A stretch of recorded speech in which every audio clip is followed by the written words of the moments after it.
ખેડા જિલ્લાના માતર તાલુકાના ગરમાળા ગામમાં ઉત્તરાયણના પર્વ દરમિયાન પતંગ ચગાવવા જેવી ન જેવી બાબતે બે જૂથો વચ્ચે લોહિયાળ અથડામણ થઈ હોવાની ઘટના સામે આવી. આ વિવાદ એટલો વકર્યો હતો કે એક પક્ષ યુવકે બીજા પક્ષના યુવક પર જીવલેણ છરી હુમલો કરી દેતા સમગ્ર પંથકમાં ચકચાર મચી ગઈ છે. તહેવારના માહોલમાં બનેલી આ ઘટનાને પગલે ગ્રામજનોમાં ભય અને રોષની લાગણી જોવા મળી રહી છે. ઘટનાની વિગત મુજબ ગરમાળા ગામમાં રહેતા 20 વર્ષીય ભાર્ગવભાઈ વિનુભાઈ ડાભીના ઘરની બાજુમાં કેટલાક યુવકો પતંગ ચગાવી રહ્યા હતા. આ દરમિયાન યુવકો દ્વારા અસભ્ય વર્તન અને ગાળાગાળી કરવામાં આવી. ભાર્ગવભાઈ આ બાબતે વિરોધ દર્શાવતા જણાવ્યું હતું કે ઘરમાં પરિવાર અને વડીલો રહેતા હોવાથી અહીં આવું વર્તન કરવું યોગ્ય નથી. જોકે સમજાવટનો માર્ગ અપનાવવા ગયેલા ભાર્ગવભાઈ પર સામે પક્ષના યુવક વધુ ઉશ્કેરાયા હતા. તકરારે હિંસક સ્વરૂપ ધારણ કરતા સામે પક્ષના શખ્સોએ ભાર્ગવભાઈ પર ગળદાપાટુનો માર મારવાનું શરૂ કર્યું. આ દરમિયાન ઉશ્કેરાયેલા હુમલાખોરોએ ભાર્ગવભાઈ પર તીક્ષ્ણ છરી વડે હુમલો કર્યો, જેમાં તેઓ ગંભીર રીતે ઘાયલ થયા હતા. લોહીલુહાણ હાલતમાં ભાર્ગવભાઈને તાત્કાલિક સારવાર અર્થે ખેડા સિવિલ હોસ્પિટલ ખસેડવામાં આવ્યા, પરંતુ તેમની હાલત વધુ નાજુક જણાતા તબીબોએ તેમને વધુ સારવાર માટે નડિયાદ સિવિલ હોસ્પિટલ રિફર કર્યા.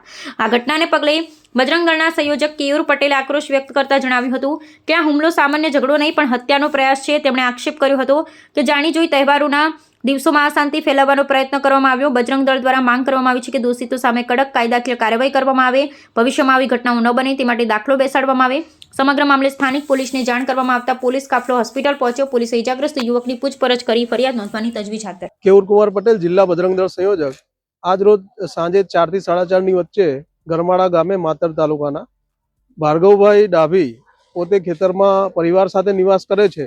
તેમની બાજુમાં વિધર્મીએ મકાન રાખ્યું હતું. તે પોતે ગરમાળા ગામનો નિવાસી નથી, પરંતુ તહેવારી માહોલ હોવાથી તે લોકો આવીને પતંગ ચગાવતા હતા અને પતંગનો કચરો ગમે તેમ ફેંકતા હતા અને સાથે મોટેથી ગાળો બોલતા હતા. તે ભાર્ગવભાઈના ધ્યાનમાં આવતા તેમણે પ્રેમથી તેમને સમજાવવાનો પ્રયાસ કર્યો, પરંતુ એ સમજ્યા નહીં અને ભાર્ગવભાઈ ઉપર હાથ ચાલાકી કરી તેમને ગળદાપાટુનો માર માર્યો.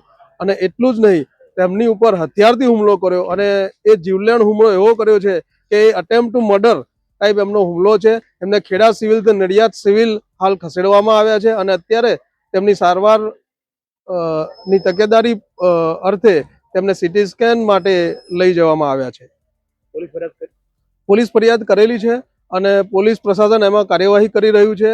અને પોલીસ અને ગ્રામજનોની પણ માંગ એવી જ છે કે અત્યારે જે ઘટના ઘટી છે તેમાં તહેવારનો માહોલ હોય, શાંતિ ડહોળવાનો પ્રયાસ જાણી જોઈને થયો છે અને સર્વેની માગણી એવી છે કે જે ગુનેગાર છે એને કડકમાં કડક સજા મળે અને ફરીથી આવું કરવાનો પ્રયાસ ક્યારેય ગરમાળા ગામમાં કરે નહીં.